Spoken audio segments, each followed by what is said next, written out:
États-Unis daal beneen monde la man ni musuma ko gis lii lu kenn xamul la.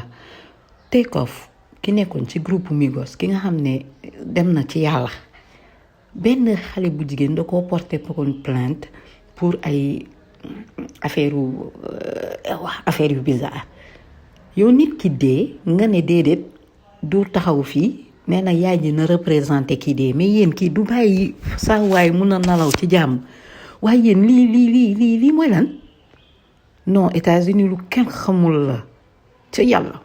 En tout cas première vidéo 2024 maa ngi leen di jaajëfal ñu ngi commencé ci 2024 bi damay def ay vidéo yu dul jeex back to back ay information ay news mais première semaine bi check-up lay doon parce que damay nekk à jour ci lépp comme ça suñu continuer rek xam nga long forme yi tamit dina commencé.